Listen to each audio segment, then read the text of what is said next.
அண்மை செய்தி. திருச்சி அருகே ஸ்ரீரங்கத்தில் மண்ணில் புதைந்த தொழிலாளி பத்திரமாக மீட்கப்பட்டிருக்கிறார்.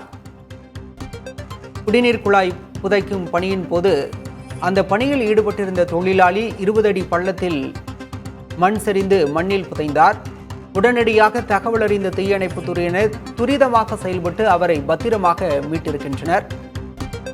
குடிநீர் குழாயை சீரமைக்கும் பணியில் ஈடுபட்டிருந்த போது மண் சரிவு ஏற்பட்டதில் 20 அடி பள்ளத்தில் தொழிலாளி புதையுண்டார். இந்நிலையில் தகவல் அறிந்து நிகழ்விடத்திற்கு சென்ற தீயணைப்புத் துறையினர் அவரை பாதுகாப்பாக மீட்கும் பணியில் தொடர்ச்சியாக ஈடுபட்டனர்.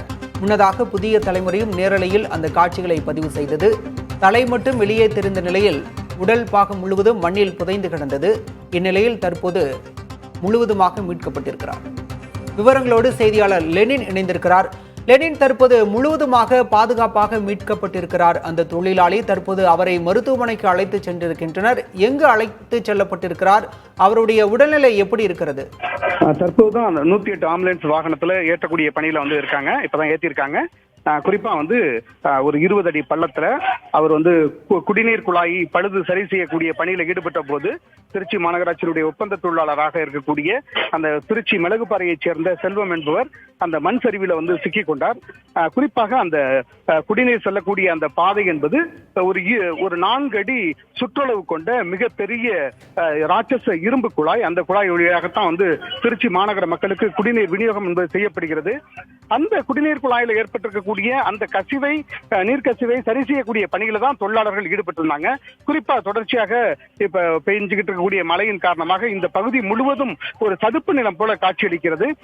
குறிப்பா திருச்சியினுடைய காவிரி கொள்ளிடம் 2 ஆறுகளுக்கு நடுப்பட்ட பகுதி தான் அந்த ஸ்ரீரங்கம். அந்த ஸ்ரீரங்கத்துல யாத்ரை நிவாஸ் என்று சொல்லக்கூடிய அந்த ஆன்மீக பக்தர்கள் தங்கக்கூடிய விடுதிக்கு அருகாமையில தான் இந்த பழுது நீக்கக்கூடிய பணியில அந்த செல்வம் ஈடுபட்டார். அந்த செல்வத்தோடு இணைந்து ஒரு 4-5 தொழிலாளர்களும் ஈடுபட்டாங்க. அப்படிப்பட்ட சூழ்நிலையில அந்த சாலை என்பது 20 அடி உயரத்திலும் அந்த குழாய் என்பது 20 அடி பள்ளத்திலும் புதைக்கப்பட்டிருந்துச்சு. அது 4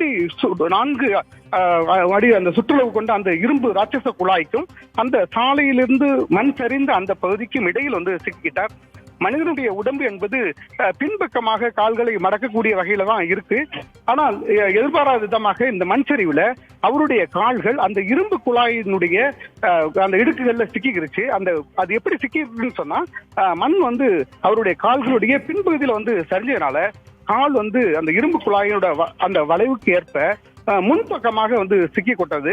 எனவே அவரை அந்த அதற்கு அவரை மீட்டு வெளியில எடுக்கிறது என்பது மிக சவாலான காரியமாக இருந்தது.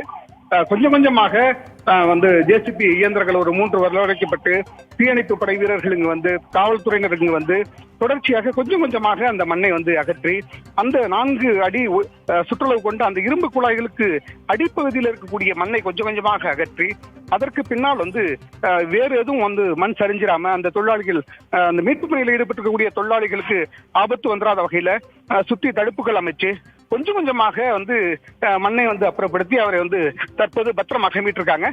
இங்க பக்கத்திலேயே ஸ்ரீரங்கத்தினுடைய அரசு பொது மருத்துவமனை இருக்கு.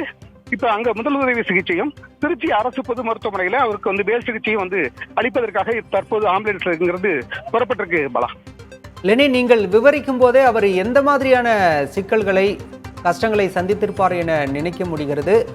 நிச்சயமாக இந்த நேரத்தில் மீட்பு குழுவினரையும் பாராட்ட வேண்டும். துரிதமாக செயல்பட்டு அவரை பத்திரமாக மீட்டிருக்கின்றனர். கள விவரங்களுக்கு நன்றி லெனின்.